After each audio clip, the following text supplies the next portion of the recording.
Buenas tardes, profe. Con mi grupo vamos a hacer presentación de la revista Paraguaya de Sociología de Waldo Ansaldi en el artículo que está titulado Fragmentados, excluidos, famélicos y como si fuese poco, violentos y corruptos, en el cual vamos a ir abordando en el transcurso del video temas tanto sociales como económicos. Para introducir un poco, vamos a hablar sobre un título que es el apartheid social, que esto viene del africano, la palabra apartheid, que es separación y segregación.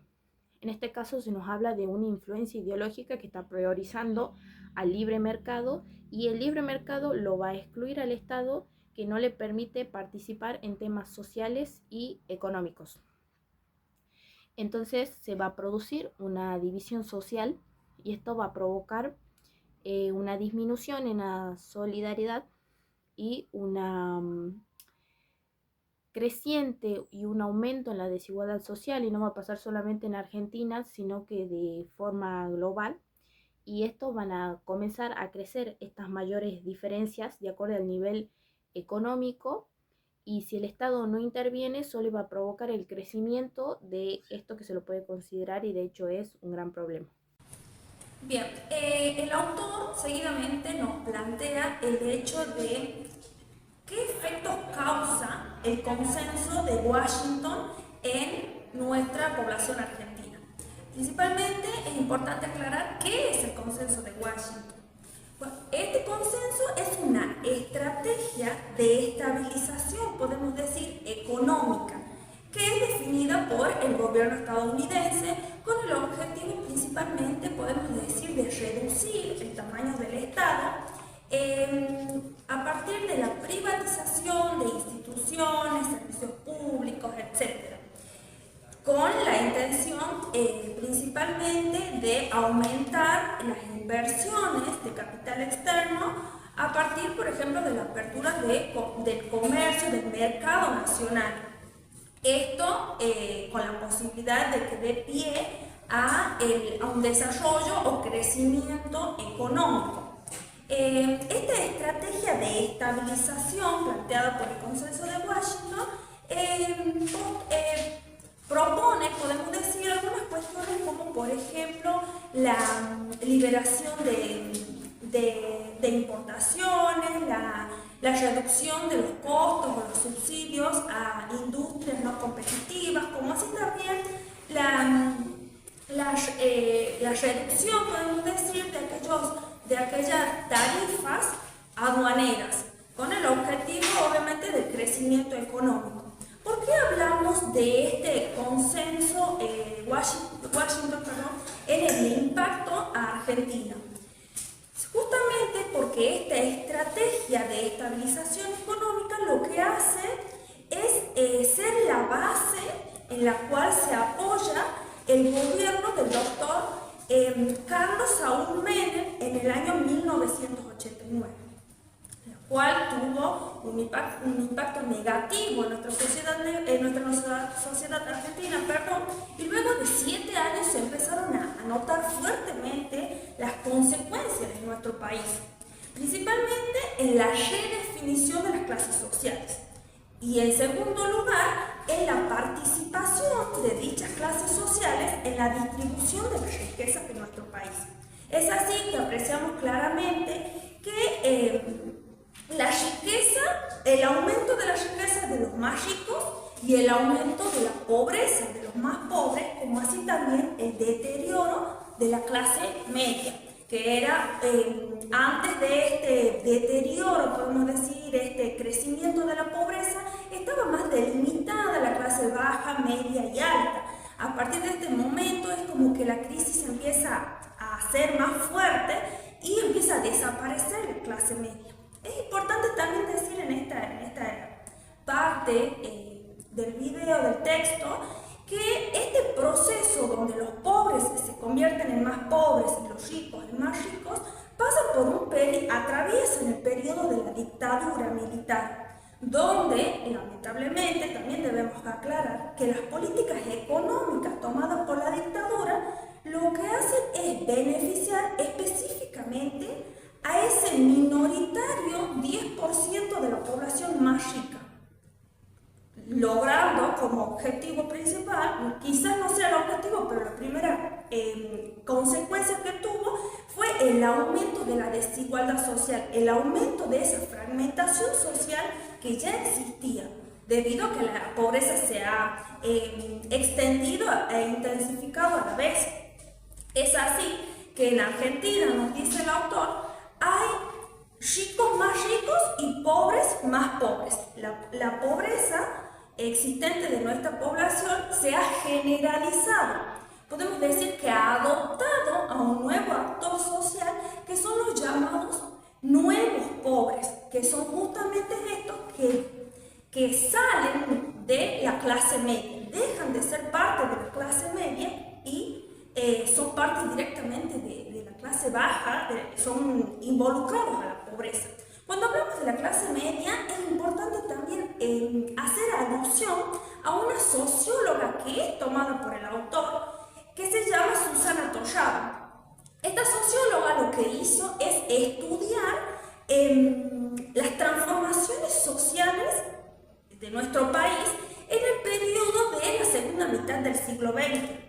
Y ella nos dice, nos muestra que lamentablemente en este periodo la clase media disminuyó muchísimo. Y nos dice que en el periodo de 15 años, a partir de 1980 a 1995, la clase media conoce lo que es la desocupación, sufre el deterioro de sus empleos, como así también vive la extensión de la precariedad. Y por otra parte, la clase media empieza a sufrir la pérdida de sus ingresos y los niveles de bienestar.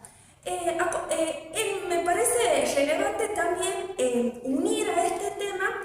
un término que en el material encontramos y es muy importante y es el de infraclase. El autor nos dice que el término infraclase describe a todas aquellas personas que se encuentran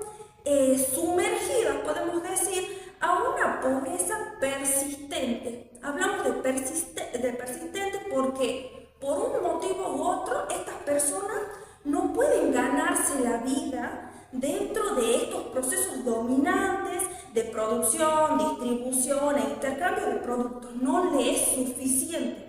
Diferentes investigaciones sociológicas nos dicen que se caracteriza a la infraclase por tener algunas cuestiones características, valga la redundancia, como por ejemplo el frecuente aumento de la desocupación, pero a larga duración, como así también el aumento de números de familias monoparentales, donde generalmente la madre es la que se hace cargo, trabaja y demás para mantener a uno o más hijos. Así también el aumento de las familias que se encuentran ubicadas en zonas degradadas de donde se encuentran ubicadas. En las peores zonas de ese lugar se encuentran estas familias y también en viviendas miserables que son brindadas por el Estado. Y como última característica que el autor nos muestra de esta infraclase es la dependencia económica del Estado. O sea que viven gracias a esa dependencia económica que hoy lo podemos ver, por ejemplo, a través de salarios, ayudas alimenticias, etc.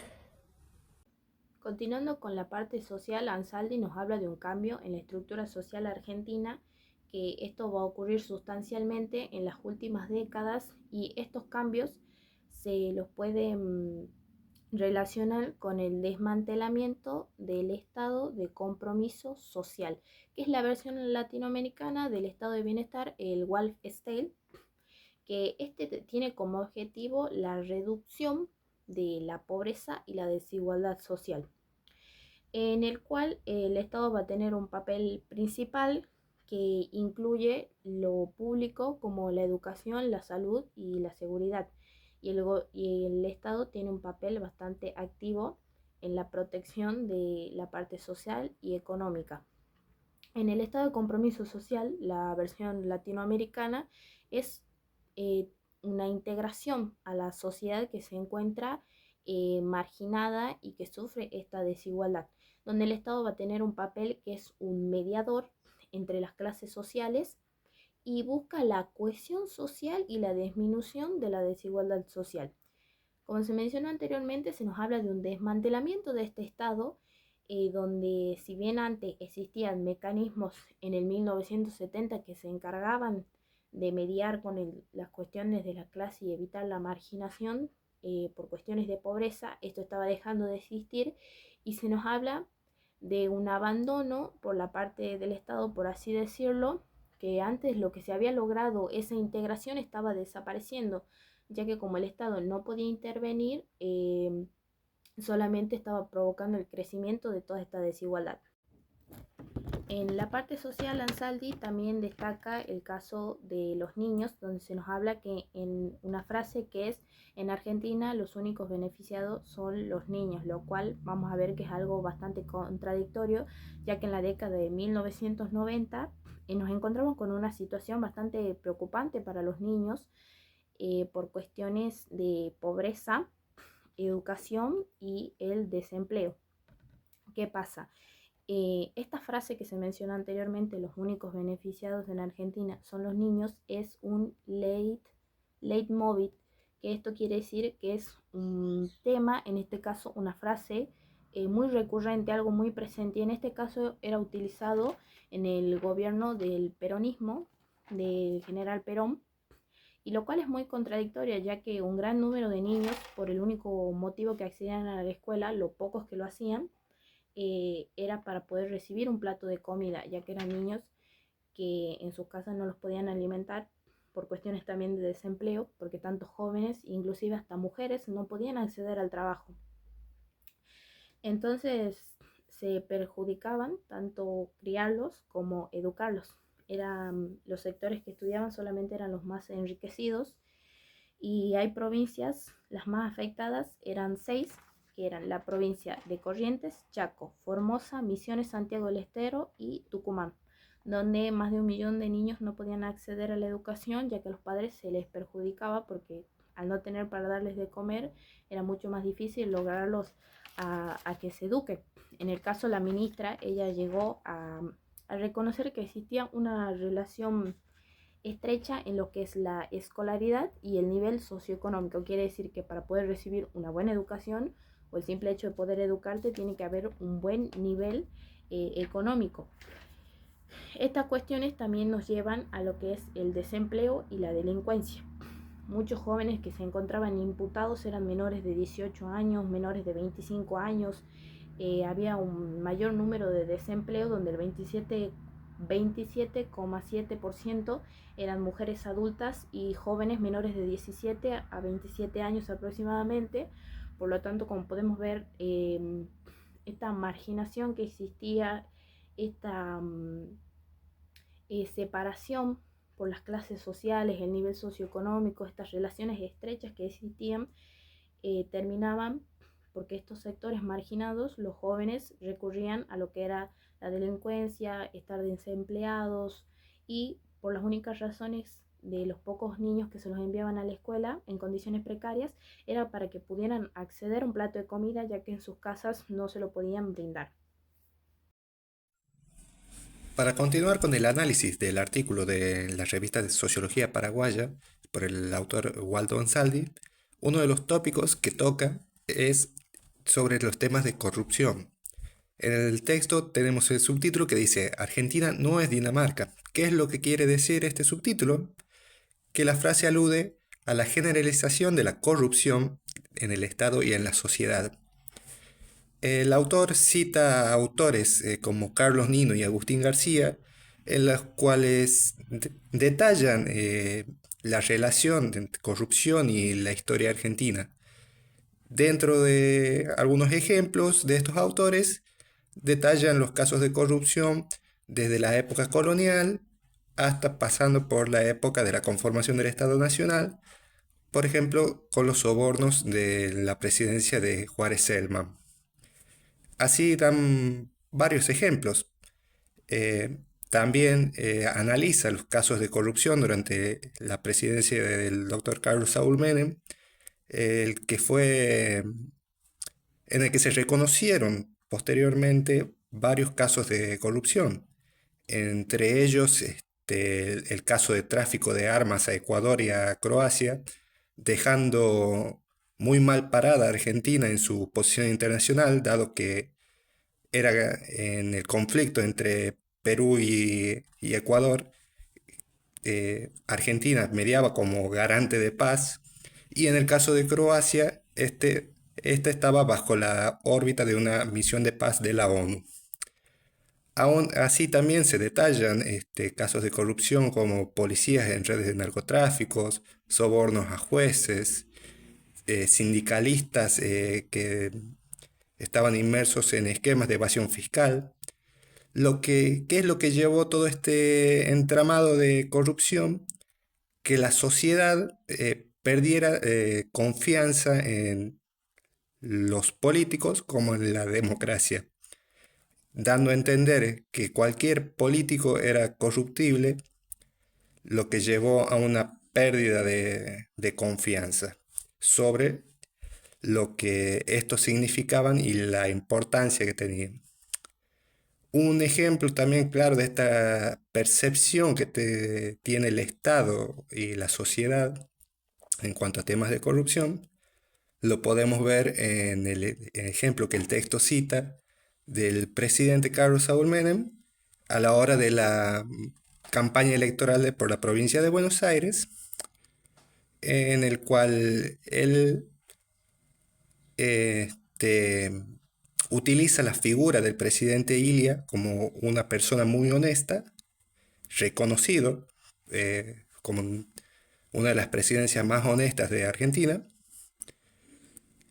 diciendo que lamentablemente, aunque el doctor Ilia haya sido honesto, en Argentina esto no iba a funcionar. ¿Por qué?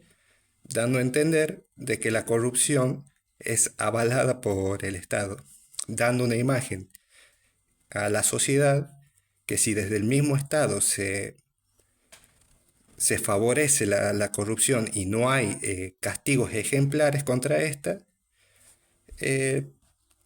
deja mal parada a la figura del Estado, del presidente, en cuanto a estos temas. Dentro de esta lógica de corrupción y análisis que hace el texto, también tenemos un subtítulo que lleva de nombre La lógica de la reina. ¿Por qué este nombre? Ya lo veremos más adelante. Dentro de este subtítulo se detalla la importancia, aún a pesar de los casos de corrupción y fragmentación social, como detallaron mis compañeras anteriormente, la democracia significa para el caso de América Latina una herramienta indispensable, dadas las experiencias de las dictaduras militares durante la dictadura del 70 y del 80, como una herramienta capaz y eficaz para trabajar estas diferencias sociales que hay. El aprecio sobre la democracia en América Latina es una herramienta fundamental. Esto lo detalla más a fondo la socióloga Elizabeth Jelin, por ejemplo, que también es citada en el texto, respaldando la relación entre política y democracia y igualdad. Dentro, de esta lógica, también habla sobre la fragmentación de la sociedad, dada estas posturas, y en el texto se hace una aclaración. Si bien la fragmentación social en Argentina es grande, no se llegaría a un caso de un conflicto armado, una guerra civil, como en el caso de Bosnia y Herzegovina, en el caso de las poblaciones de África, que la segregación, la fragmentación social lleva a estos casos. La característica de la fragmentación social en Argentina se da en el caso de la realización de protestas, por ejemplo, en el que vemos que no hay una figura política que aglutine a todas las personas al unísono por una causa, sino vemos respuestas aisladas a grupos. En este caso el texto nos detalla el accionar, por ejemplo, de una protesta de trabajadores de una fábrica de electrodomésticos, lo que también lleva a un análisis sobre esta fragmentación a través de... Esta fragmentación también nos lleva a temáticas sobre